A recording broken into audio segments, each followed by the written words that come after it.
नमस्कार साथियों, एक बार फिर आपका स्वागत है इस प्लेटफॉर्म पर जहां हम पॉलिटी की एनसीईआरटी पढ़ रहे हैं। मैं उम्मीद करता हूं कि आप सब लोग बहुत अच्छे होंगे व आप सभी लोगों की पढ़ाई बहुत अच्छी तरीके से आगे बढ़ रही होगी। लेकिन एक उम्मीद आपसे और है कि आप लगातार इस सेशन को देख रहे होंगे व जो भी बातें हम आपको समझाने का प्रयास कर रहे हैं उन सभी बातों को आप समझ रहे होंगे। तो चलिए हम क्लास को शुरू करते हैं और जो मुद्दे हैं उनका समाधान करेंगे और एक एक टॉपिक को पढ़ते हुए हम आगे बढ़ेंगे। तो इससे पहले हमने चैप्टर 6 तक कंप्लीट कर लिया है। हमारा जो कल का जो चैप्टर था न्यायपालिका, उसके बारे में हमने विस्तार चर्चा की थी, है ना। तो उसका वीडियो मैंने अपलोड कर दिया है। इससे पहले आपने जिन लेक्चरों को देखा है, पूरे लेक्चरों को, अच्छी बात है। नहीं देखा है तो मैंने उसका लिंक जो है डिस्क्रिप्शन बॉक्स पर उपलब्ध करा दिया है और साथ ही साथ आई बटन पर भी मैंने उसका लिंक दे दिया है, तो आप वहां से भी जाके देख सकते हैं। तो चलिए आज की क्लास को शुरू करते हैं। तो हमारा चैप्टर 7 जो है वो संघवाद के बारे में बताता है। तो इसकी हम आज चर्चा करेंगे कि संघवाद है क्या, है ना। इससे जुड़े विभिन्न मुद्दों को भी देखेंगे। तो परिचय के तौर पर हम देखेंगे कि इस अध्याय में क्या किया था कि भारतीय राजनीतिक मानचित्रों को भी आपको देखना होता है। जैसे 1947 से लेके 2017 के जितने भी मानचित्र हैं उनमें आपको काफी परिवर्तन दिखाई देगा, है ना। तो राज्यों की सीमाएं और नाम बदल गए हैं तथा राज्यों की संख्या में भी काफी अंतर आया है। आजादी के समय अपने देश के अधिकांश प्रांत ऐसे थे जिन्हें अंग्रेजों ने महज प्रशासनिक सुविधा के लिए गठित किया था, मतलब उनका कोई उतना उद्देश्य नहीं था। फिर भी कुछ देसी रियासतें का स्वतंत्र भारत में विलय जब हुआ तो इन देसी रियासतों को प्रांतों में जोड़ा गया। इसे आप 1947 के मानचित्र में देख सकते हैं।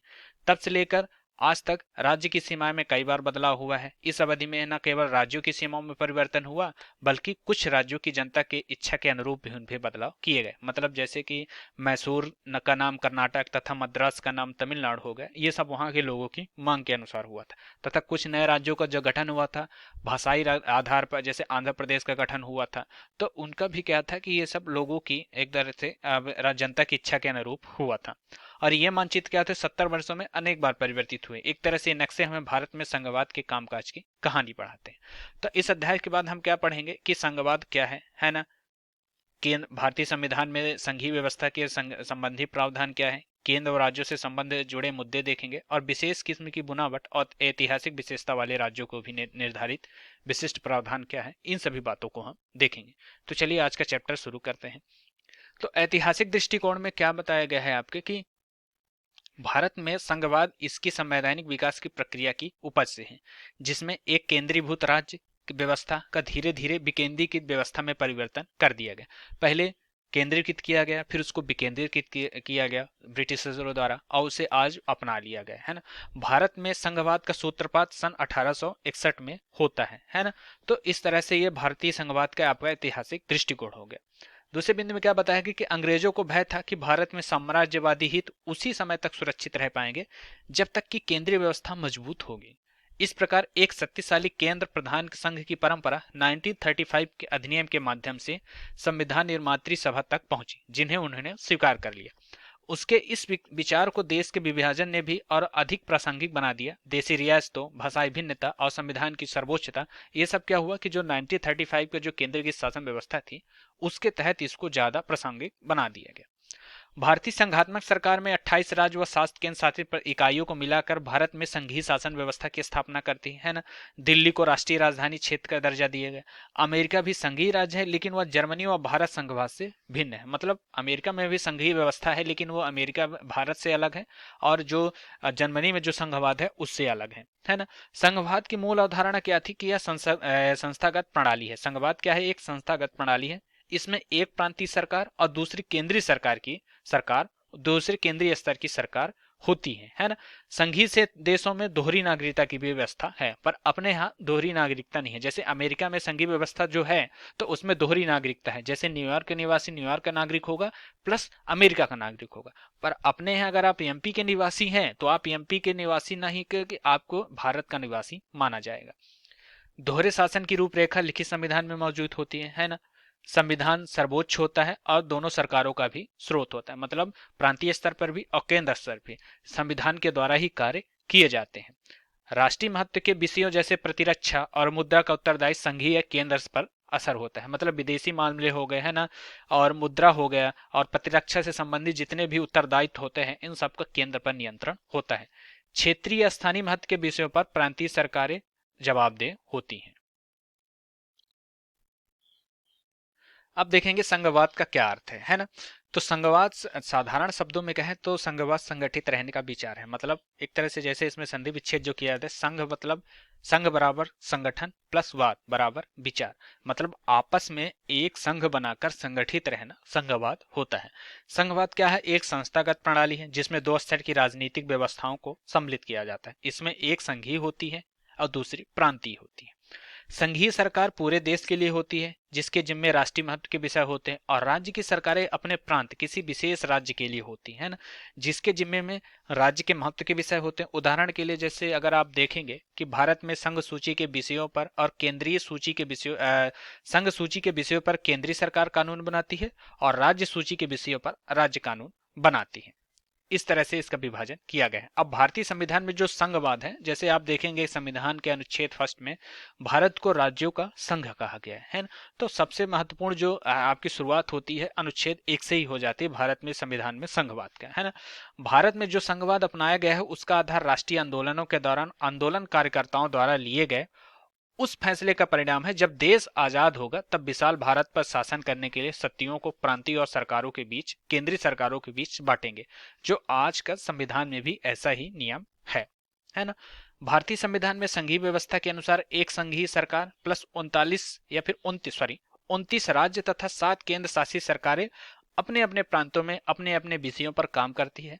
7 केंद्र शासित प्रांतों में दिल्ली को राष्ट्रीय राजधानी क्षेत्र का दर्जा दिया गया है। वेस्ट इंडीज, नाइजीरिया, अमेरिका आदि देशों में संघवाद है, परंतु भारतीय संघवाद से भिन्न है। मतलब जो भारत में जो संघवाद की व्याख्या की गई है, जो संघवाद अपनाया गया है, वो इन देशों से भिन्न है। अब भारतीय संघवाद की क्या विशेषताएं हैं? तो पहला क्या होता है, भारत में 2 स्तर पर, केंद्रीय स्तर पर और राज्य स्तर पर सरकारें हैं, जो भारतीय संघवाद की महत्वपूर्ण विशेषताएं है ना। इसमें लिखित संविधान है, प्रॉपर लिखा गया है, हर एक मामले को, हर एक विचारों को, हर एक नियमों को संविधान में लिखा गया है। सत्तियों का विभाजन किया गया है। संघ सूची में 97 विषय हैं, राज्य सूची जो राज्यों के लिए है 66 विषय हैं, और संवर्ती सूची में 47 प्लस अवशिष्ट सत्तियां हैं। तो सत्तियों का एक तरह से प्रॉपर विभाजन किया गया है ताकि कॉन्फ्लिक्ट होने की संभावनाएं कम हो सके। स्वतंत्र न्यायपालिका है, जैसा कि हमने कल के अध्याय में पढ़ा था। संविधान की सर्वोच्चता, यानी हर निर्णयों में संविधान को सर्वोच्च माना जाएगा, संविधान में जो लिखा है वही सर्वोच्च माना जाएगा। ये भारतीय संघवाद की विशेषता है। और सत्ती विभाजन देखेंगे कि भारतीय संविधान में 2 तरह की सरकारों की बातें मानी गई, एक संघीय है ना, दूसरा प्रांतीय सरकार। संविधान के अनुच्छेद 245 से 255 में संघ तथा राज्यों के बीच विधायी सत्तियों के वितरण पर घोषणा पत्र है ना। संघीय सरकार के पास राष्ट्रीय महत्व के तथा प्रांतीय सरकारों के पास प्रांतीय महत्व के विषय होते हैं। जिसे संघ सूची में क्या शामिल होता है, जैसे मैं इसका ब्रीफ इंट्रोडक्शन मैं आपको देता हूं। तो प्रतिरक्षा, परमाणु ऊर्जा, विदेशी मामले, युद्ध और नींद, बैंकिंग, रेलवे, डाक और तार, वायु सेवा, बंदरगाह, विदेश व्यापार, मुद्रा आदि क्या होता है कि ये संघ सूची के विषय हैं। इन विषयों पर सिर्फ केंद्रीय विधायिका ही कानून बना सकती है। और जो राज्य सूची होती है तो उसमें क्या होता है, कृषि, पुलिस, जेल खाना, स्थानीय शासन, सार्वजनिक स्वास्थ्य, भूमि, शराब, वाणिज्य व्यापार, पशुपालन और प्रादेशिक लोक सेवा। आमतौर पर इन विषयों पर सिर्फ प्रांतीय विधायिका का ही कानून बना सकती है। और जो समवर्ती सूची होती है इसमें क्या शामिल होता है, शिक्षा, कृषि भूमि के अतिरिक्त किसी अन्य संपदा का हस्तांतरण, वन, मजदूर संघ, सामानों में मिलावट, गोद लेना और उत्तराधिकार, ये सब समवर्ती सूची के अंतर्गत आते हैं। केंद्र और प्रांत दोनों ही विधायिका इन मामलों पर कानून बना सकती है। और जो अवशिष्ट सत्तियां होती हैं इनमें वे सभी शामिल होते हैं जिनका उल्लेख किसी न किसी सूची में नहीं हुआ है। वो सारी जो बातें हैं वो सब अवशिष्ट सत्तियों में शामिल होती हैं। जिसे साइबर कानून, इन विषयों पर केवल केंद्रीय विधायिका ही कानून बना सकती है। तो ये आपके सत्तियों का जो स्पष्ट विभाजन आपके संविधान में दिया गया है। भारतीय संविधान में संघात्मक लक्षण क्या है, इसकी चर्चा जो की गई है। तो संविधान की सर्वोच्चता, भारत में कोई भी सत्ती संविधान के ऊपर नहीं है। सत्तियों का प्रॉपर विभाजन, जैसे हम चर्चा कर चुके हैं कि सत्तियों का विभाजन 3 सूचियों के आधार पर किया गया है, संघ सूची, राज्य सूची व समवर्ती सूची। संघ सूची में 97, राज्य सूची में 67 और समवर्ती सूची में 47 विषय हैं। स्वतंत्र एवं सर्वोच्च न्यायालय व्यवस्था की गई है जो भारतीय संविधान के संघात्मक लक्षण की एक महत्वपूर्ण विशेषता है। संशोधन प्रणाली है, समय समय पर संशोधन करने की क्षमता है, यह संघीय प्रक्रिया के अनुरूप है ना। 3 स्तर की सरकारें हैं, केंद्र स्तर, राज्य स्तर और स्थानीय स्तर पर। तो ये भारत के संघात्मक के लक्षण है। भारतीय संविधान में जो एकात्म के लक्षण है उसके बारे में जो चर्चा की गई, तो इसमें एक पहला क्या है कि इकहरी नागरिकता। अन्य देशों में जैसे 2 तरह की नागरिकताएं होती हैं, एक राज्य की नागरिकता और देश की नागरिकता। उदाहरण स्वरूप आप ले सकते हैं यूएसए के, लेकिन अपने क्या है, इकहरी नागरिकता है। भारत में से केवल एक नागरिकता मानी जाएगी। अगर आप भारत के नागरिक हैं और किसी दूसरे देश की नागरिकता ले लेते हैं तो आपको भारत की नागरिकता से वंचित किया जा सकता है, क्योंकि भारत में इकहरी नागरिकता का प्रावधान है। दूसरा क्या है, सत्ती विभाजन। सत्ती विभाजन में संघीय पक्ष व अन्य से अधिक ताकतवर होता है, जब जिसमें जो संघ के पास जो शक्तियां होती हैं वो राज्य से अवशिष्ट शक्तियों से ज्यादा ताकतवर जो शक्तियां होती हैं वो संघ के पास यानी केंद्रीय पक्ष में होती हैं। संघ और राज्यों के लिए एक ही संविधान दिया गया है, कोई भी अलग नहीं किया गया है, प्रॉपर लिखित संविधान दिया गया है ना। केंद्रीय सरकार राज्यों की सीमाओं के नाम से परिवर्तन कर सकती है, ये इनके पास महत्वपूर्ण निर्णय लेने का अधिकार होता है। एकीकृत न्यायपालिका है ना। आपातकाल में एकात्म शासन, मतलब अगर आपातकाल लगता है तो उसमें सारी शक्तियां जो होती है वो केंद्र के पास चली जाती हैं, तो आपातकाल में एकात्म शासन हो जाता है। ये भारतीय संविधान में एकात्मकता के लक्षण है ना। आय के प्रमुख संसाधनों पर क्या होता है, केंद्र सरकार का नियंत्रण होता है। अनुदानों और वित्तीय सहायता के लिए केंद्र पर, राज्य अनुदानों और वित्तीय सहायता के लिए केंद्र पर आश्रित योजना आयोग के संसाधन प्रबंधन की निगरानी करता है। केंद्र सरकार अपने विशेषाधिकार के आधार पर राज्यों को अनुदान व ऋण देती है। किन राज्यों को कितनी जरूरत है, उनकी जनसंख्या, भौगोलिक स्थिति और क्षेत्रफल के अनुसार से उनको अनुदान दिया जाता है। राज्यों में राज्यपाल की नियुक्ति की जाती है, जो एक संघीय सरकार की महत्वपूर्ण विशेषता होती है, जिसकी नियुक्ति कौन करता है, राष्ट्रपति करता है। इकहरी प्रशासकीय व्यवस्था, अखिल भारतीय सेवाएं, जैसे इनका जो चुनाव होता है वो आपके केंद्र स्तर पर होता है, केंद्र के द्वारा ही इनका निर्णय लिया जाता है। तो इकहरी प्रशासकीय व्यवस्था है। प्रशासकीय व्यवस्था इकहरी है। अखिल भारतीय सेवाएं पूरे देश के लिए है और इनमें चयनित पदाधिकारी राज्यों के प्रशासन में कार्य करते हैं, जैसे जिला कलेक्टर, पुलिस कमिश्नर। इन सभी पर केंद्र सरकार का नियंत्रण होता है। राज्य इनके विरुद्ध अनुशासन कार्यवाही कर सकता है और ना ही हटा सकता है, मतलब ये कुछ नहीं कर सकता, राज्य का इनके पर नियंत्रण उतना नहीं होता है। देश के किसी भी क्षेत्र में सैनिक शासन लागू हो तो संसद को इस बात का अधिकार देते हैं कि ऐसी स्थिति में केंद्र या राज्य के किसी अधिकारी द्वारा शांति व्यवस्था बनाए रखने या बहाली पर कानून जायजा करार दे सके। इसी के अंतर्गत क्या होता है, सशस्त्र बल विशिष्ट अधिनियम, शक्ति अधिनियम बनाया गया, जो क्या होता है कि गहरी नागरिकता एकीकृत संघवाद की व्यवस्था को कह सकते हैं कि चरितार्थ करता है। अब हम ये देखेंगे कि जो संघ में, मतलब केंद्रीय स्तर पर सशक्त केंद्रीय सरकार की क्यों जरूरत होती है, इसकी क्या, तो इसको मैंने पॉइंट के माध्यम से जो आपको बताया है। तो क्या है कि भारतीय संविधान एक शक्तिशाली सशस्त्र केंद्रीय सरकार केंद्रीय संघीय सरकार की स्थापना करने का जो कारण है वो निम्न है। जैसे भारत एक महाद्वीप की तरह विशाल है तथा अनेकानेक विविधताओं और सामाजिक आर्थिक समस्याओं से भरा है। संविधान निर्माता शक्तिशाली केंद्रीय सरकार के माध्यम से उन विविधताओं तथा समस्याओं का निपटारा चाहते थे जो देश की आज़ादी के समय 500 से अधिक देशी रियासतें थी, उन सभी को शक्तिशाली केंद्रीय सरकार के द्वारा ही भारतीय संघ में शामिल किया जा सका है। मतलब जो 500 देशी रियासतें थी उन पर निर्णय उन पर कंट्रोल करना, ताकि वो किसी हिसाब से विरोध न कर सके, आपका आंदोलन न कर सके, तो उन पर जो नियंत्रण करना था वो एक तरह से शक्तिशाली केंद्रीय सरकार के द्वारा ही संभव हो सकता था, जिससे क्या होता, संघ में एक सशक्त केंद्रीय सरकार की जरूरत थी, है ना। भारतीय संघीय व्यवस्था में क्या क्या तनाव है हम ये देखेंगे अब। तो भारतीय संघीय व्यवस्था में क्या होता है, केंद्रीय राज्य संबंध, राज्यों के गठन की मांग, वित्तीय अनुदान की मांग, केंद्र द्वारा सामाजिक आर्थिक विकास की नीतियां, स्वायत्ता की मांग का मसला और राजनीतिक रूप से सरगर्म हुआ है। मतलब कहने का अर्थ है ऐसा है कि जो भारतीय में संघीय व्यवस्था में जो महत्वपूर्ण चुनौतियां हैं या तनाव हैं, वो क्या होता है कि केंद्र राज्य के जो संबंध होते हैं कभी कभी बिगड़ जाते हैं। केंद्र की कोई और पॉलिसी होती है और उसी से ओवरराइड करके राज्य उस पॉलिसी को अलग से बना लेते हैं, जिससे क्या होता है, कॉन्फ्लिक्ट होता है ना। राज्यों की गठन को मांग को लेकर होता है, जैसे एक टाइम पे तेलंगाना की मांग को लेकर हुआ था, विभिन्न आंदोलन हुए थे, है ना।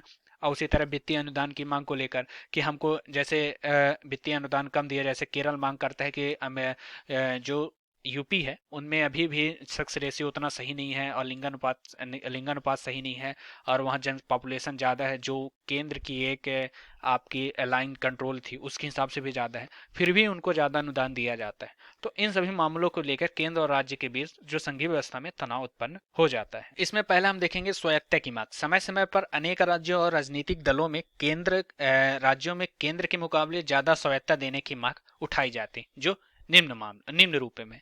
जैसे क्या होता है कि कभी कभी केंद्र मांग करता है, राज्य मांग करता है कि हमें ज्यादा तरह से छूट दी जाए जिससे हम शासन को संभाल सके। पहला क्या होता है, वित्तीय स्वायत्ता।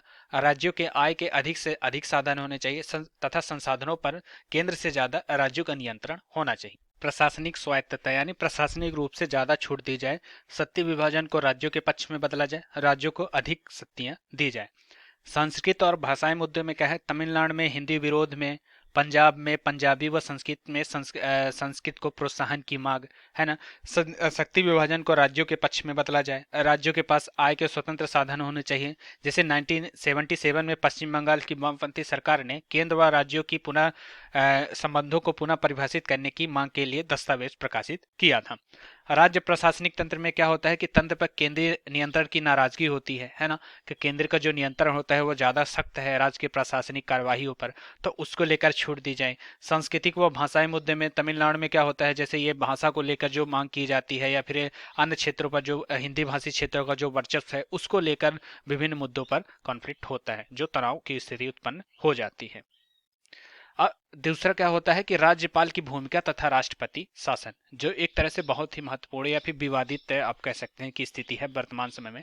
राज्यपाल की नियुक्ति राष्ट्रपति द्वारा की जाती है, जिससे क्या होता है कि वहाँ के स्थानीय सरकार जो होती है उनसे कभी कभी कॉन्फ्लिक्ट हो जाता है, क्योंकि राज्यपाल क्या होता है डायरेक्ट केंद्र को रिपोर्ट करता है या फिर राष्ट्रपति के कहने पर वो कार्य करता है, जिससे क्या होता है कि वहाँ के अगर दो विरोधी दल हैं, केंद्र में किसी अन्य पार्टी की सरकार है और राज्य में किसी अन्य पार्टी की सरकार है, तो केंद्रीकृत शासन व्यवस्था द्वारा उस पर के राज्य पर ज्यादा मतलब एक तरह से अंकुश लगाया जाता है, जिससे कॉन्फ्लिक्ट की स्थिति पैदा होती है। तो राज्यपाल की भूमिका भी एक तरह से कह सकते हैं कि ये बहुत ही विवादित निर्णय होता है। तो इसमें क्या होता है कि वो भारत का नागरिक होता है, इसके बारे में यहाँ बताया गया। तो राज्य संसद किसी राज्य के विधानमंडल में इसका किसी का सदस्य नहीं होना चाहिए, क्योंकि क्या होता है कि अगर वो उसी राज्य का निवासी है जिस राज्य का वो राज्यपाल है, तो क्या होता है कि कभी कभी वो किसी एक खास पार्टी को सपोर्ट करता है, जिस कारण से क्या होता है कि उसमें कॉन्फ्लिक्ट की स्थिति पैदा हो जाती है। अब देखेंगे केंद्र व राज्य संबंध। जैसे सरकारिया आयोग जो दिया गया था, तो केंद्र और राज्यों के बीच के संबंध की जो रिपोर्ट दी गई थी, राज्य सरकार के कार्यों में हस्तक्षेप के रूप में राज्यपाल से केंद्र का सरकार का दखल हुआ है ना। जो राज्य सरकार के कार्यों को हस्तक्षेप होता है वो राज्यपाल करता है, जो कि जिसके कारण केंद्र के द्वारा ज्यादा हस्तक्षेप किया जाता है। 1967 तक अनुच्छेद 356 का अत्यंत सीमित प्रयोग किया गया है ना। उसके बाद क्या हुआ, उसके बाद क्या हुआ, इनका बेफुजीली से कभी कभी मतलब बिना ठोस कह सकते हैं कि आप आधार पर 356 का उपयोग किया गया। अनुच्छेद 356 का तात्पर्य है ऐसा है कि जब ऐसी स्थिति उत्पन्न हो जाए कि उस राज्य का शासन इस संविधान के बंदों के अनुसार नहीं चलाया जा सकता, तो वहां राष्ट्रपति शासन लाया जाता है। नवीन राज्यों की मांग है ना, केंद्र व राज्य सरकार में गैर कांग्रेसी सरकार के राज्यपाल के माध्यम से उसे सत्तारूढ़ होने से रोका जाना। तो इस तरह से होता है। अब देखेंगे चौथा, अंतर्राज्यीय विवाद। तो स्वायत्ता व आय के स्रोतों पर हिस्सेदारी का प्रश्न जो होता है ना, दो राज्यों के बीच जो विवाद होता है, कानूनी विवाद न्यायपालिका हल करती है, राजनीतिक पहलू में विचार विमर्श पारस्परिक विश्वास के आधार पर हल किया जाता है। राज्यों के बीच सीमा विवाद और नदी और जल बंटवारे को लेकर विवाद। तो इस तरह से ये क्या होते हैं कि आपके ये केंद्र और राज्य के बीच जो तनाव उत्पन्न होते हैं उनके बारे में बताया गया। और पांचवा क्या है, विशिष्ट प्रावधान। जैसे जम्मू कश्मीर के बारे में, जो एक बहुत ही महत्वपूर्ण मुद्दा हुआ था एक टाइम पर, 370 धारा के अनुसार जो उसको विशिष्ट स्थिति प्रदान की गई थी, उसके कारण बहुत ज्यादा कॉन्फ्लिक्ट हुआ था। अनुच्छेद 370 में केंद्रीय सूची और संबंधित सूची के विषय पर संसद द्वारा कानून बनाने उसे जम्मू कश्मीर में लागू करने के लिए राज्य की सहमति आवश्यक थी। मतलब बिना राज्य की सहमति के आप वो लागू नहीं कर सकते, जबकि अन्य राज्यों में ऐसी सुविधाएं नहीं दी गई थी। तो अब तो 370 की धारा खत्म हो चुकी है, इसका पूरा अस्तित्व ही जा चुका है ना। तो इन सभी का कोई ज्यादा वो नहीं, पर ये विशिष्ट प्रावधान जो होते थे लागू होते थे। तो इस तरह से हमारा ये चैप्टर कंप्लीट होता है। आपको ये चैप्टर कैसा लगा आप हमें कमेंट के माध्यम से बताएं, और ज़्यादा से ज़्यादा लोगों के बीच शेयर करें, लाइक करें, सब्सक्राइब करें, कमेंट करें, और अपना बेहतरीन पार्ट बताएं कि आपको कौन सा इसमें पार्ट सही लगा। तो आप इसी तरह बने रहें और ज़्यादा से ज़्यादा आप हमें प्यार देते रहें। तो धन्यवाद आप सभी लोगों का।